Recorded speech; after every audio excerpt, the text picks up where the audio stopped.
uNkulunkulu akasiniki ithuba elinye just because uthi it's okay. Usinika elinye ithuba because he wants us to do better than the last time. Angazi uma ngiyezwakalani bakithi. Atugula wasabathe ngemvimbo yakhe ngiphilisiwe. Ngegama lika Jesu ngiyanqoba. Wasabathe uyadeclare weza ukuthi hey ayenzeki lento. Bese kuqhamuka umngane wakho. Dasambe sekwamthandaza. Because of the severe pain oyizwayo ugcina utempted ukuthi angiye. So you failed. You've done what? Yeah, ngoba sebekubazile lapha einqini. So you failed. But akusho just because uthuke sewufaka insizwe egazini lakho sekuphelile. Repent. Confess your sins to the Lord. Lord, I failed this time.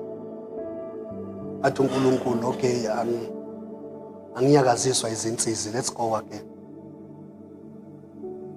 Let's go again. Yayibona ke chance ukuthi yani. Eyokuthi when you fail. I chance akuyona yokuthi continue to live ekuhlulekeni. Oh, Nkosi uJesu. But I chance eyokuthi yenza njani? Improve yourself, become.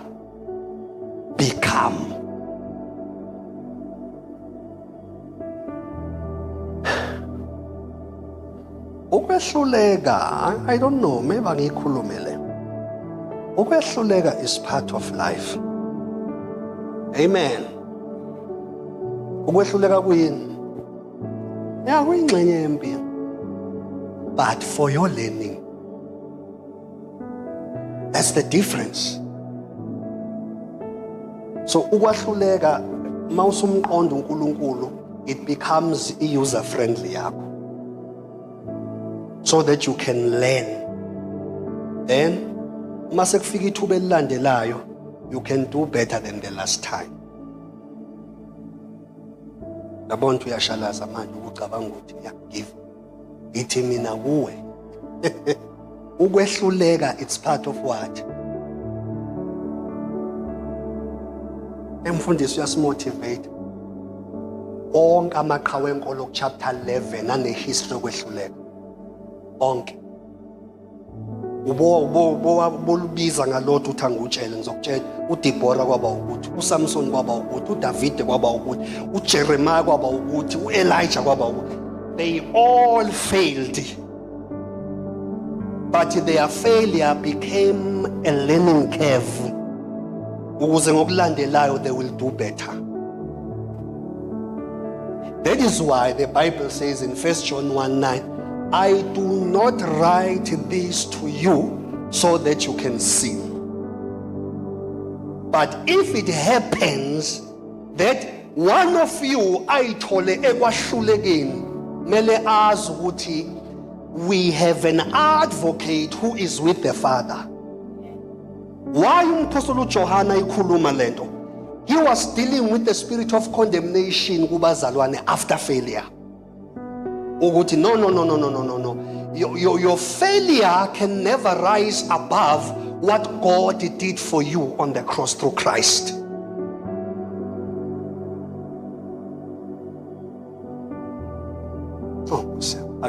I'm pushing myself by His grace.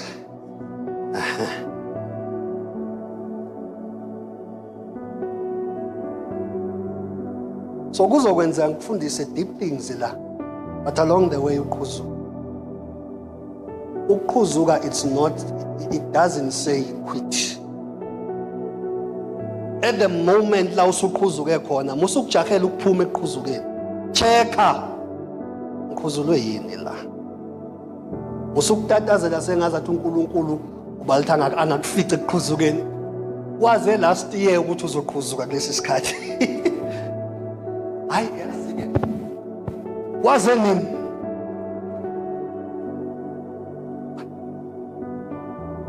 uNkulunkulu wazi umama wakho nobaba bakho besashelana ukuthi wena uzosindiswa bese uyaqhuzwa ngalesikhathi oqhuzule ngaso.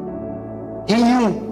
So ayikho into eyisurprise kuye. Now I'm saying kuwe, how do we learn from the curve of failure? Sifunda ngokuthi singajahi ukufuna kusheshe siphume. Firstly, examine ngishaywe yini. You are seeking the wisdom of the Holy Spirit. Yini engiqhuzulile la? Then uzofunda nakhu. Then kundlule. Mayisayifika le curve for the second time, what will happen? You will overcome. Why? You were sober, we curve yokwehluleka to a point where you studied ukuthi yini engenze ngaphinde ngahluleka. Yet I was sure ukuthi sekushapho. Neso basala? Then you will overcome. Ukukholwa angeke ukuphange, ngeke ulunge overnight. Step by step, line upon line, precepts upon precepts. Hallelujah. Yeah. Be gentle with yourself, but don't relax, but be gentle. Mangithi be gentle, make sure that every situation becomes a learning class for you. Whether ufakwe izimo noma ufakwe ukuhluleka kwakho. And mawusukuleso simo, don't be in the rush to come out. Study. Yini ngishayile? Yabona? Yini ngikhuzulile? So that uma uqala uyothandaza enkosini, you are coming with a solid heavy file. Uthi this is my case I'm bringing before the Lord. Oh, into engihlulile, I'm an ignorant person. Uyabona? So even when you begin to pray about the situation, sewuyazi ukuthi yini umnyombo walento. I-weakness yami, I'm passive, anaki. Kwesikhathi uzothi uyahlola, then you will see ukuthi uMongcela ngibulela ukuthi umuntu wamaqembu kakhulu, uthanda isixuku. So uyazi ukuthi mase ngiya before the throne, ngiphethe file, I know what I'm dealing with. Ngumuntu wesixuku. Lord, teach me how to be a solitude person. Ngifundisa ukwazi ukuphila ngedwa.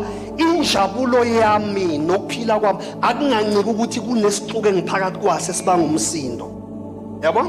But ngeke ukufunde lokho every time you are in the situation ujahela ukuphuma nokuyingcwelisa. Learn. Yini ngishayile. Inhliziyo yami ilukhuni. I have a hardened heart. Yabo? So even say uyothandaza, your file is solid before God. Nkosi ngitholile, my heart is hardened, nginenhliziyo elukhuni.